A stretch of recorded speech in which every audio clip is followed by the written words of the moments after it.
Marhaba, and welcome to the Matrix Green Pill, where real people connect. Hello and welcome back to the Matrix Green Pill podcast.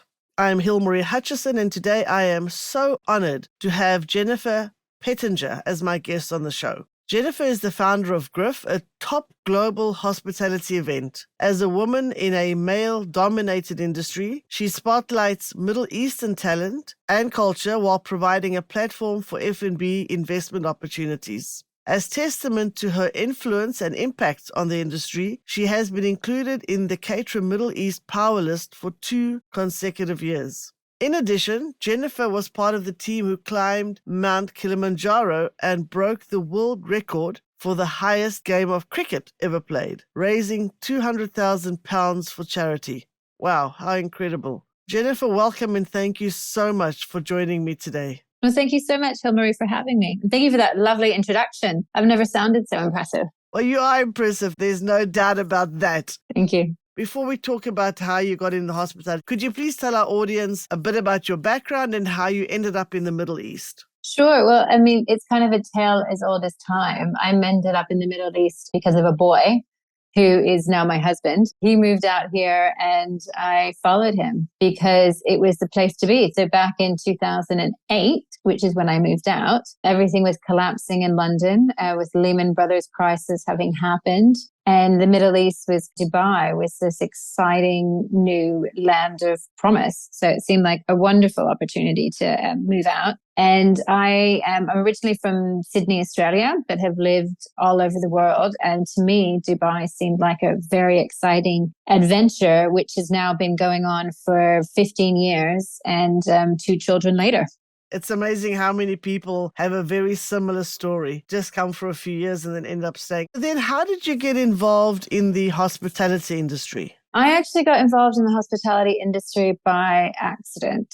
I was running a conference in London. So I moved from Sydney to London, was hoping to get a job in television or media because I'd come from a TV station in Sydney, and ended up in the conference world because not many people want to hire an Australian on a working holiday visa, and discovered that it was a whole new world that I'd never known about before. And one of the events that I was doing was a very glamorous event called Economy and Budget Hotels World Congress. And that was my first foray into the hospitality world. And from there, I met our chairman, Jonathan Worsley, who then swept me up and gave me the opportunity to work on the Arabian Hospitality Investment Conference, which had just been getting started out here in Dubai. Then from then on, I became addicted to the hospitality industry. I have been fortunate enough to be running the event, our hospitality portfolio. We're basically hospitality investment focused, as we're a platform really for the industry to connect, primarily through events. And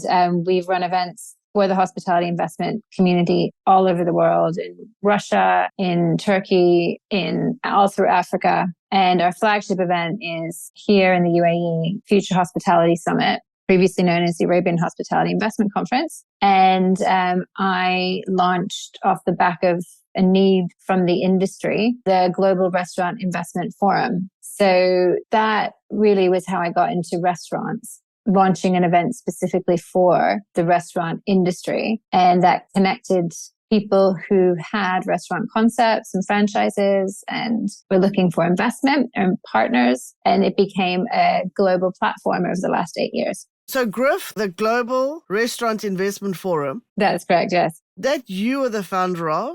Yes. With my chairman, Jonathan Worsley, yes, we launched the event. And you launched this because you saw a gap in the market, there was a need. What was that transition like for you, though, going from being employed, I'm assuming, to starting something on your own? Well, I've been fortunate enough to be able to grow with my company. So I have been with Bench for 15 years now, and I've been given the opportunity to go out, launch things, work on different products. We're very much an entrepreneurial company. I have had the best of both worlds, having a infrastructure behind me and having that security, as well as being able to be really entrepreneurial and go try and launch different products. Fantastic. And well done. Congratulations that you've done so well. As you say, you've been going at this for 8 years now. That's excellent. The F&B industry is known to be male dominated. So could you share with us some of the challenges you faced as a woman in leadership in this industry? The hospitality industry, it's wonderful because you're seeing a lot more female leaders come through. There's a coming change. And I think it's a really tough industry for people to succeed in, because if you're actually working in hospitality, the hours are very long. It's not conducive to having a family in a lot of cases, and you're working weekends. It's a very difficult industry for anybody. But now you are seeing, I think, a lot of female leaders come through, like Emma Banks at Hilton, and Panchali, who's president of Atelier House. They received 1 Michelin star with 11 Woodfire. You've got Sandy, who is the general manager of Time Out Markets, and she's now in charge of their kind of global development. So you are seeing, I think, a lot of females starting to take leadership positions within the hospitality industry. And one of the really interesting things is coming about in Saudi Arabia is you are getting a lot of females who are owning restaurants. You've got some female chefs coming up. I think that it's really indicative of the fact that F&B and restaurants are an absolutely amazing avenue for people who are passionate about it and prepared to put in the hard yards. There's no doubt it's a very tough industry and it is male dominated, but I think that that is changing somewhat. That's excellent to hear. The F&B industry is also evolving all the time, as all other industries are. What are some of the trends that you've seen in the F&B industry, and also what impact has GRIF had on the industry? I'd like to think that what GRIF has done is enabled connections and on a more international and global scale. So, I mean, one of the tangible impacts that we've had that I'm very proud of is the Time Out Market. So we had invited Didier, who was the CEO of Time Out Market, to speak at our event here in Dubai. And the CEO of Alabar Enterprises at the time was there. He actually went and found Didier after his session and told him, look, you need to work with us. And that was the starting point of the conversation and of what we now see in Suqa Baha, which is Time Out Market. So it's things like that that I think are really powerful and that I'm very proud that we've been able to play a part in. I think the other thing that we've been able to do is really take what's happening here in the Middle East to a larger audience within the restaurant investment community. So through taking our event to Amsterdam for 2 years in 2019 and 2020, and then COVID happened, we were able to bring a lot of what was happening here in the Middle East and Dubai specifically to the European market. And also vice versa. So we've been able to really show people who have come over to our event what's happening here in Dubai. And I'm really looking forward to doing that in Saudi in May when we have culinary tours happening. We've got speakers from all over the world who are coming to see what's happening in Saudi Arabia and share their knowledge. I think it's making those connections that I think has really been a trademark of GRIF and forming a bit of a community around the people who we've brought along the journey. Excellent. And that sounds really exciting, what's happening in Saudi as well. I think Saudi is a really exciting market because what you're seeing in Saudi is, as I mentioned, not just kind of the international brands coming in, but a lot of homegrown concepts. And I think it's just developing at such a rate that it's one of the most interesting markets to watch in the world currently. Absolutely. And you mentioned before that GRIF is a platform for investments. What advice would you give to someone who is interested in investing in the F&B industry? I would say get advice. It's not as easy as it seems, and that just because you've eaten in a lot of restaurants doesn't make you qualified to own a restaurant. So I think there can be a perception that it's not necessarily a complicated industry, but it really is one of the most, I wouldn't say difficult, but challenging. It can be one of the most challenging markets to really get a solid ROI on because there's so many variables with it. And I would suggest definitely working with experts. I think that's good advice. So don't just go in unprepared. Do your homework. Get advice and know what you're getting into before you just start investing. You mentioned earlier about traveling to the Netherlands and bringing ideas back also to the Middle East. In your opinion, what role does the F&B industry play in promoting cultural exchange and diversity? I think it's really important because I think one of the things that's common to all of us no matter, what our background or what our circumstances, that we all eat.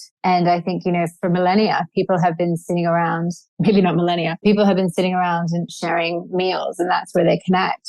And I think that you're able to really break down cultural barriers and have special shared experiences over a meal. And I think food is a great way to understand people's culture and also to appreciate the uniqueness of different parts of the world. So I think food's incredibly important in terms of promoting cultural understanding and shared experiences. What would you say are the most significant, or what is the most significant achievement of GRIF to date? And what are some of your future plans for the forum? As I mentioned previously, I think some of the deals that have come together out of it, specifically the timeout market, I think going to Amsterdam, taking this event from the Middle East into the European markets, for me has been really quite an achievement. And I'm very delighted to see the connections and the community that's happened off the back of it. I think that the fact that we were able to survive COVID has been quite an achievement in itself as well. And during COVID, we actually worked together with some other prominent members of the restaurant community here in Dubai to help the industry through this time by providing information and webinars and connections for people. I think probably that's one of my proudest achievements as well, is that we were able to really support the industry during what was a difficult time. That's excellent. Yeah, it was a difficult time for everyone, but especially for the F&B industry. Yes. One of the things that has been quite incredible about Dubai is how it dealt with COVID and how it was able to bounce back so quickly, which I think provided an incredible opportunity for the hospitality industry to be open in a safe manner while the rest of the world was closed. And I think that has just continued and really seen the hospitality industry move from strength to strength in this part of the world. With your experience working within the F&B industry, could you share some tips for aspiring entrepreneurs looking to start their own F&B business? I think really it is about finding the right team and about getting the right advice and about making sure that you know what you're getting into. But I think one of the best things you can do as an aspiring F&B entrepreneur is try and find mentors and people around you who can help you on that journey. I think a lot of the time, if you're looking for investment, it's not just about, when you look for investors, it shouldn't just be about the money. It should be about what skills, what network, and what they can bring to the table. It's a tough industry, and I think you want to build up around you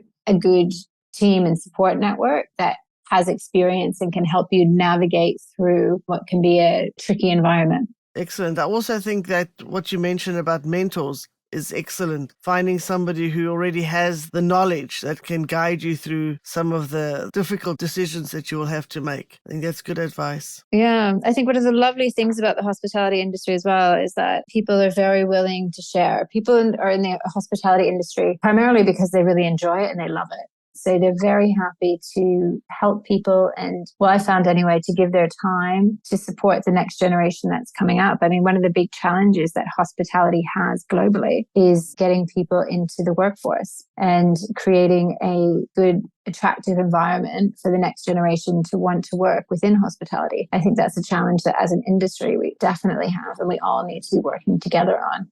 And I think mentorships are a really big part of helping people get through and retaining them in the industry. Absolutely, no doubt. It's a very valuable thing to be part of. As much as I've enjoyed talking about F&B and GRIF, I would love to just hear a little bit about your experience climbing Kilimanjaro and what that was all about. That was absolutely the most incredible experience in my life. It really was, I have to say, Hilmarie. It was quite magical. And I think that the fact that we were doing this cricket match on the top at the end was just such a motivating factor to get through it. And I mean, the climb itself is just a beautiful couple of days wandering through, because you're going very slowly, of course, so that you can get acclimatized. And we had to go particularly slowly because we were spending so long at the top. But we had cricket legends from the UK with us and from South Africa. And we had a really interesting group of people who were all kind of united in this purpose of raising money for charity and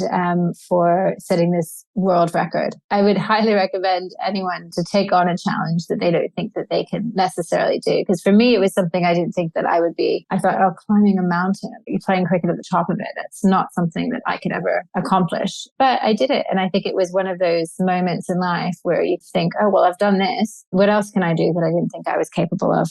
That's brilliant. Never doubt yourself, challenge yourself, push your limits if you can. Absolutely. And again, like you say, to be doing it for a good cause and raising funds to help someone else, even better. Absolutely. And for us, we were raising money for Tusk, charity that protects elephants. That was very close to our hearts because we do an event in Africa every year, and we've had the privilege I've had the privilege of going on safari and seeing these majestic animals in their natural environment. And so that was amazing. And then we also raised money for a cancer charity as well, which I know is just incredibly important to be raising money for such a crucial cause. Absolutely. Both very worthwhile causes that you were supporting with that. Well, thank you so much for sharing your journey and the tips that you've shared with us. That's been really, really interesting. Now we've come to the segment of our show where I'll ask you some rapid fire questions, our version of a game show. Are you ready? Sounds fun. Absolutely. Hit me. What's the most unusual dish you've ever tried?